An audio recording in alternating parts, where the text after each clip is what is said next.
Bonsoir, nous sommes le 30 octobre, nouvelle édition du journal de la rédaction et dans l'actualité locale. Aujourd'hui, le verdict pour un ancien policier soupçonné de viol sur une femme d'une quarantaine d'années. Au sein du commissariat de Mantes-la-Jolie, la cour d'assises de Versailles l'a condamné à 10 ans de prison. Pierre-Yves Stucky, nommé président d'Yvelines Information Jeunesse, la structure qui craignait encore pour son avenir voici quelques mois repart sur de nouvelles bases avec le soutien du Conseil général. Pierre-Yves Stucky, invité de cette édition, un puzzle de 200 000 pièces, un passionné d'aviation en pleine reconstitution d'un avion de chasse à hélice des années 40, rencontre tout à l'heure avec cet Yvelinois installé à Saint-Cyr-l'École qui nous présentera sa réplique d'un Mustang. La CGT est dans la tourmente après les révélations du canard enchaîné sur le logement de son président Thierry Lepan. Le syndicat aurait financé 130 000 € de travaux de rénovation à fonds perdu puisqu'elle n'est pas propriétaire de l'appartement situé dans le bois de Vincennes. Dans une note interne destinée aux organisations en région et aux militants, la direction évoque une offensive médiatique servant à détourner l'attention des prochaines mobilisations du syndicat prévues les 4 et 11 novembre dans les transports et dans la fonction publique. Nous sommes en ligne avec Éric Prévost. Bonsoir. Bonsoir. Vous êtes le responsable départemental de la CGT dans les Yvelines. Comment vous réagissez à ces révélations qui n'ont pour l'instant pas été démenties par la CGT ? Écoutez, à l'heure où on se parle, je n'ai pas d'autres informations que ce que j'ai lu dans la presse ou le communiqué confédéral que vous venez d'évoquer. Est-ce que ça vous choque déjà ? De ne pas avoir d'autres informations ? Pas de pas avoir d'autres informations, mais que 130 000 € aient été utilisés pour rénover ce logement ? Écoutez, je pense que fournir un logement de fonction à un dirigeant de province, c'est une question normale pour qu'il puisse mener son activité et puis d'autre part avoir une vie personnelle et se reposer autant que de besoin. Voilà. Donc nous avons une réunion nationale mardi et mercredi qui était programmée sur la situation sociale du pays. Et ce qui me préoccupe, moi, en tant que dirigeant, c'est l'avenir industriel du département, les conditions de travail des salariés, etc., etc. Voilà, plutôt ces questions-là. Mais est-ce qu'il est normal pour vous que cet argent serve à ça, justement, à rénover le logement, qu'il est un logement, j'imagine que c'est entendu pour tout le monde, même pour les militants, mais que les militants apprennent par voie de presse que 130 000 €, ce sont des cotisations notamment qui sont utilisées pour faire des travaux de ce montant-là, de cette ampleur ? L'interrogation, elle est ce que vous venez de dire, c'est-à-dire qu'il y a une révélation dans un journal, le même jour, d'autres journaux publient la même chose, repris en boucle par les radios et télévisions, et je trouve plutôt surprenant cette attention exceptionnelle pour la CGT. Voilà, donc, mais il n'y a pas eu de démenti jusqu'à présent, il aurait peut-être fallu qu'il y ait eu des éclaircissements pour éviter peut-être l'emballement. Est-ce que les militants, en tout cas, vous ont contacté, consulté ? Comment ils réagissent, justement ? Comment vous réagissez dans la section locale des Yvelines ? Bon, d'abord, j'ai pas eu de coup de fil particulier. J'en ai rencontré hier parce qu'aujourd'hui je suis en congé, donc j'en ai pas rencontré aujourd'hui. Voilà. Si vous voulez, on est dans l'attente d'informations précises. Peut-être s'il n'y a pas de démenti, peut-être que c'est vrai. Moi, 130 000 €, vous savez, pour rénover un logement aujourd'hui, les coûts sont assez chers dans notre région. Voilà. Est-ce que ça peut, en tout cas, une dernière question, entacher l'image de la CGT ? Est-ce que ça peut pénaliser aussi vos mobilisations, comme c'est dit dans ce communiqué qui a été diffusé, notamment auprès de vous, auprès des différentes instances régionales ? Est-ce que ça va bloquer un petit peu la suite des mobilisations ? Non, je pense qu'on va continuer à travailler. Moi, pour ce qui me concerne dans le département, je suis concentré sur la préparation d'une conférence sur l'industrie. C'est quelque chose sur lequel on travaille en permanence. Donc voilà, on continue à travailler et à faire des choses pour l'intérêt des salariés, voilà. Merci Éric Prévost d'avoir été en ligne avec nous ce soir pour réagir donc à ces révélations jusqu'à présent du canard enchaîné sur le logement du président de la CGT au niveau national, Thierry Lepan. Et justement, nous sommes allés aussi vous demander dans les rues de Saint-Quentin en Yvelines comment vous réagissiez à ces révélations. Vos réponses. C'est pratique connu en France, plus on est haut placé, plus on s'en met plein les poches. C'est la continuité, de toute façon tout ce qui est politique est magouille. Alors on découvre des affaires dangereuses, des fraudes et tout, c'est tous les jours de toute façon. Et c'est déplorable, il n'y a pas autre chose à dire, quoi. C'est vraiment déplorable de se dire qu'on peut refaire son appartement de fonction avec l'argent public, c'est tout. Je ne suis pas très étonné qu'on puisse avoir des comportements de ce type, même venant d'un responsable syndical. Justice, le verdict est donc tombé dans la soirée pour le policier soupçonné de viol, 10 ans de réclusion, un verdict conforme aux réquisitions de l'avocat général. Écoutez.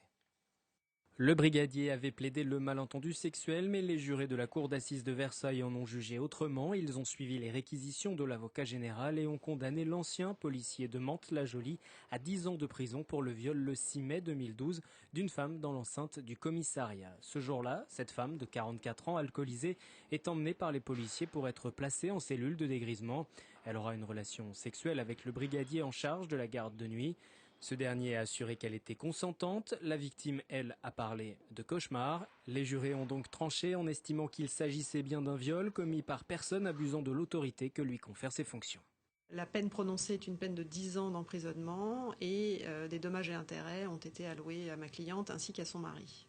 Très soulagée que la culpabilité ait été retenue. Elle n'a pas fait de commentaire particulier sur la durée de la peine d'emprisonnement. C'est une peine qui est importante, évidemment. Ça reste un homme qui n'a pas de casier judiciaire, qui a des enfants, qui a un avenir. Donc c'est une peine relativement lourde. Mais il encourait quand même 20 ans d'emprisonnement. Au départ, on a un dysfonctionnement au sein d'une institution pour que finalement des institutions interviennent comme elles le devaient. L'avocat du policier n'était pas joignable ce jeudi. Le policier pourrait faire appel du jugement. Il a jusqu'à mardi pour donner sa décision. 35 voitures endommagées à coups de bâtons et de battes de baseball à Guyancourt. Dans le quartier des Garennes, la nuit a été pour le moins agitée. Des abribus ont aussi été détruits par une vingtaine de casseurs. Les auteurs des faits n'ont pas encore été retrouvés par la police. L'enquête pour dégradation volontaire en Réunion se poursuit. Politique avec l'entrée en vigueur de la loi Hamon le 1er novembre. Le député socialiste des Yvelines a beau avoir quitté le gouvernement à la fin de l'été, il agace encore le patronat. En effet, les employeurs vont maintenant être obligés d'informer leurs salariés 2 mois avant s'ils souhaitent vendre leur entreprise. Les organisations patronales parlent d'un décret absurde. Je vous rappelle que Benoît Hamon était cette semaine l'invité du 7-8 politique. L'émission est à revoir sur Internet grâce au replay. Et puis on reste dans la politique avec ces propos à présent de Robert Cadalbert. Ce sera à découvrir dans quelques jours sur cette antenne dans PAF, l'émission de débat proposée par Patrice Kermouz. L'ancien président de l'agglomération de Saint-Quentin en Yvelines est invité à revenir sur les conditions de son départ de la vie politique locale. Avant les élections de mars, il évoquait, souvenez-vous, un choix mûrement réfléchi. Il concède aujourd'hui qu'il a été invité à ne pas se représenter. Écoutez. Il faut appeler un chat. Je me suis fait virer.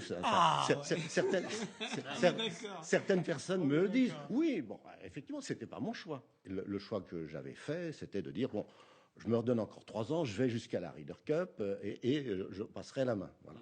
Bon, les maires de gauche n'ont pas décidé comme ça. Ils ont décidé, non, l'élection municipale, c'est d'abord municipal, c'est pas à l'intercommunalité. Donc l'intercommunalité, on n'en veut pas dans la discussion de cette campagne. Je pense que je regrette d'autant plus que, vu les résultats, on peut penser que si on avait fait une campagne intercommunale sur les résultats de l'agglomération, qui sont indéniables, peut-être que le résultat n'aurait pas été tout à fait la même. Mais c'est l'histoire maintenant, et ben, allons de l'avant.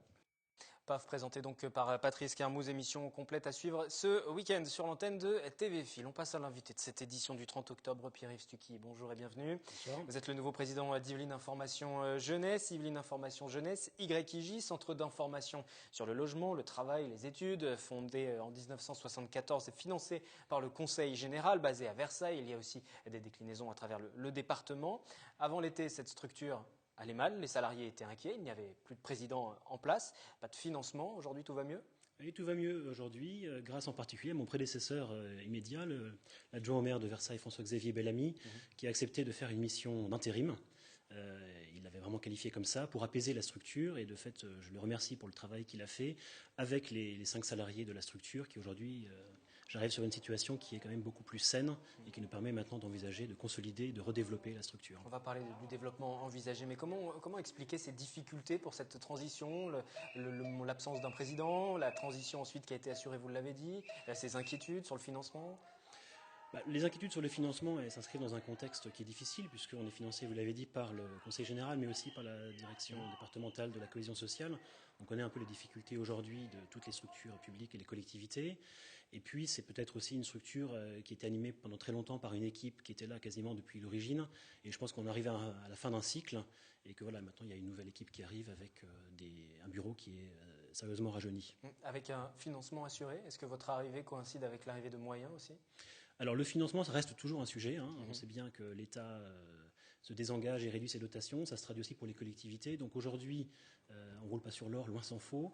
Donc il va falloir continuer à se battre pour l'assurer. Mais voilà, on a de quoi continuer notre activité. Vous avez été responsable du point information jeunesse sur Fontenay-le-Fleury. Là, vous prenez la tête d'Yvelines Information Jeunesse de manière durable. On n'est pas dans la transition. Non, là, on n'est pas dans la transition. Bien clair. Alors néanmoins, vous l'avez dit, et avant en débutant cet entretien sur la question financière se posent des questions. Sur la question peut-être aussi de la réussite de cette structure. Est-ce qu'aujourd'hui, Yvelines Information Jeunesse répond véritablement à une attente ? Parce que j'imagine que si les demandes étaient importantes, la question du financement ne se poserait même pas. Eh bien, les demandes sont importantes. Voilà, on accueille... le nombre de visites et d'accueils qui sont réalisés en ligne ou physiquement, c'est de l'ordre de 260 000 chaque année, donc ce qui est très important. C'est de plus en plus en ligne d'ailleurs. C'est jusqu'à 25 000 personnes qui sont accueillies, soit dans les locaux.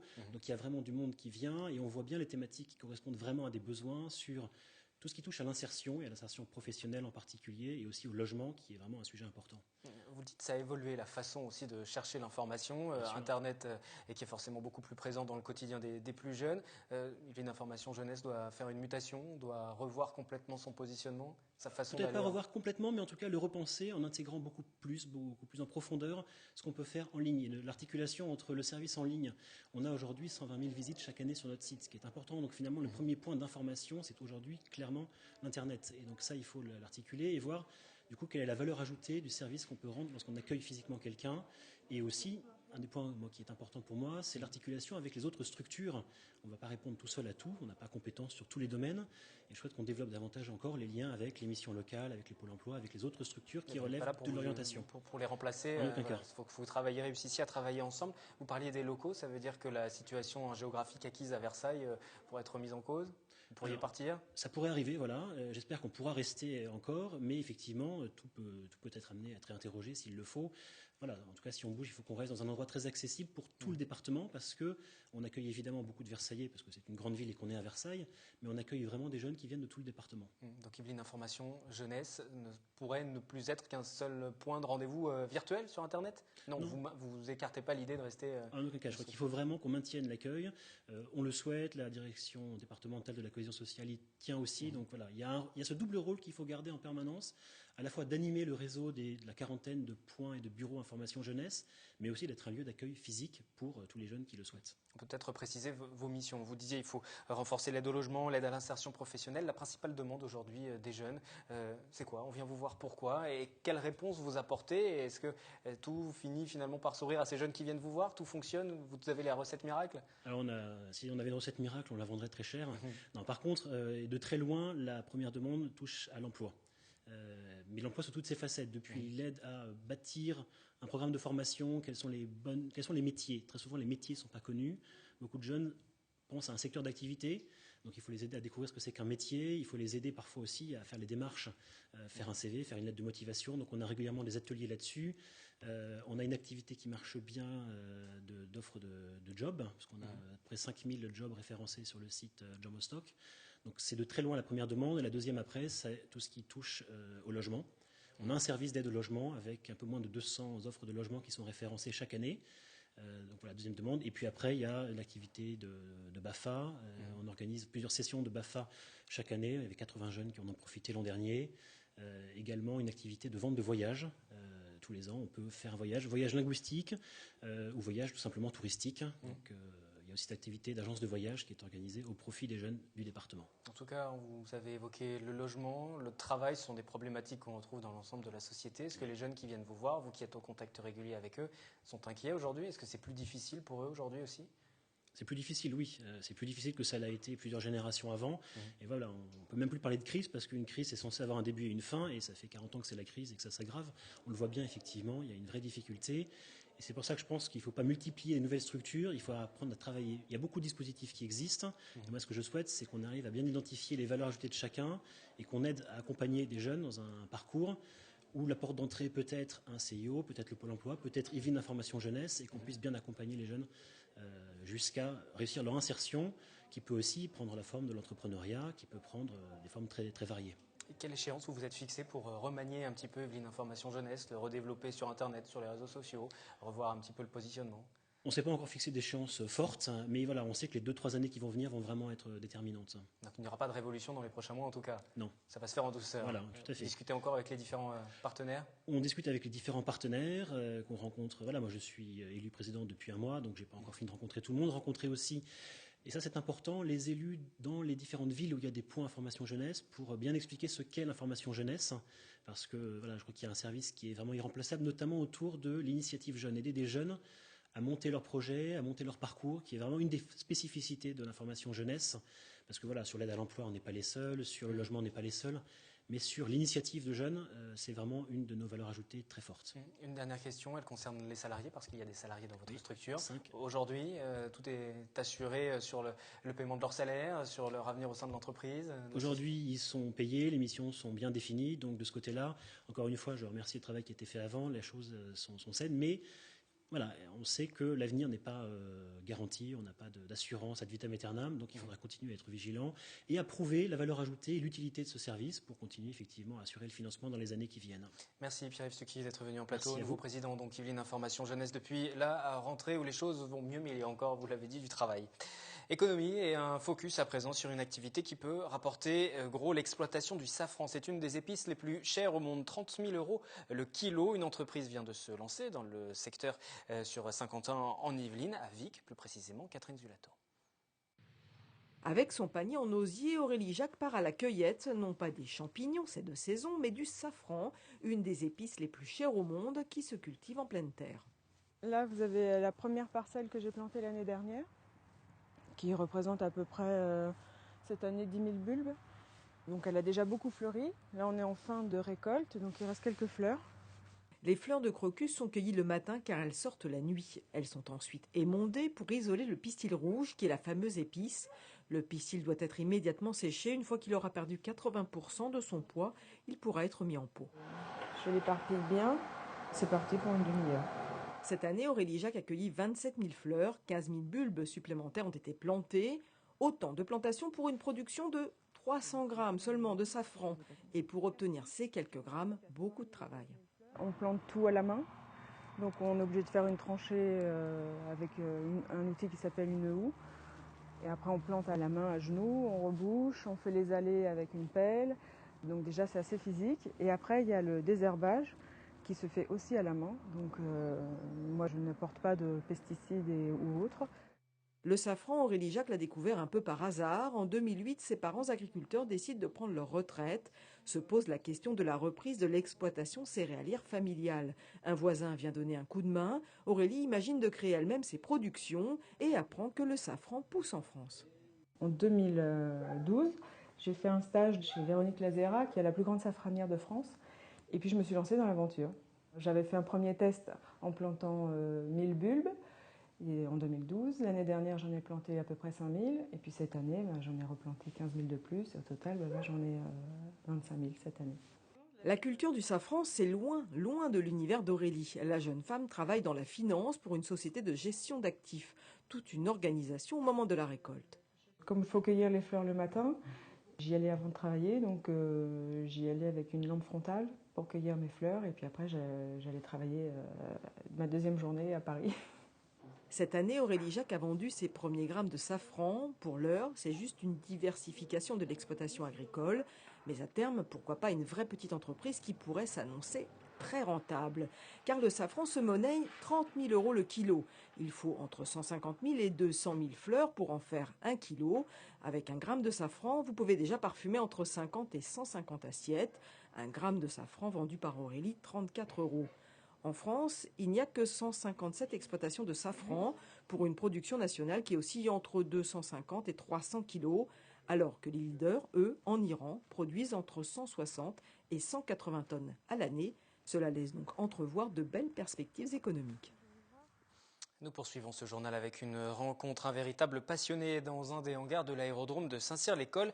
Bernard Gauthier, qui ne jure que par l'aéronautique, fabrique lui-même une réplique du chasseur Mustang, cet avion mythique des années 1940. Il devrait même pouvoir le faire voler d'ici la fin de l'année, si l'on en croit ce sujet d'Anthony Reich et de Patrick Jacques de Dixmude. Comme tous les jours, Bernard Gauthier part au travail, mais son trajet est plutôt très court car il a élu domicile juste en face d'un hangar où il construit la réplique d'un Mustang, un avion de chasse américain des années 40. Donc là, ça c'est la partie longeron, c'est la partie primordiale de l'avion parce que se fixent les trains, se fixent le vérin et puis c'est ce qui fait la résistance. Cet ancien salarié d'Air Inter a serré ses premiers boulons en 1992, avec par moment un arrêt du chantier seulement pour construire lui-même sa maison. Désormais, Bernard Gauthier est dans la dernière ligne droite. Je pense qu'on fait ça une seule fois dans sa vie. On fait ça une seule fois dans sa vie, hein. C'était un challenge. Sans formation de mécanicien, il est incollable sur la moindre pièce de son Mustang. Il a changé le moteur et a installé un 6 cylindres de 350 chevaux. Pour la carlingue, il a déniché du contreplaqué et du titane pour de nombreuses rotules. Il a d'ailleurs tout fabriqué lui-même à l'exception de quelques pièces comme le train d'atterrissage ou encore le système radio dans le cockpit. L'objectif, rester fidèle à son illustre ancêtre. J'ai trouvé des vrais palonniers de Mustang, le manche de Mustang. Je veux absolument la conception, les banques, tout ça intérieurement, tout ça. C'est moi qui les ai fait. Je veux que ça ressemble à un avion de guerre. Je veux pas de GPS, je veux pas de choses comme ça. Tous les instruments, c'est des vieux instruments qui sont passés dans chez des professionnels, qui les ont remis en état. Ils sont tout neufs, mais ce sont des vieux instruments, des Magnaflux, des choses comme ça, des instruments d'époque. Il est même allé jusqu'à fabriquer des répliques de mitrailleuses. Tout cela pour un investissement total de 40 000 €. À 64 ans, Bernard Gauthier ne compte plus les heures passées dans ce hangar. Son seul but, voir voler son bébé ailé. Le premier décollage est prévu début 2015, mais avis aux intéressés, il sera très compliqué de prendre les commandes. Je le dis tout de suite, s'il y avait quelqu'un qui pense qu'un jour s'asseoir dedans en statique, no problème. Le piloter, gros big problème. Oui.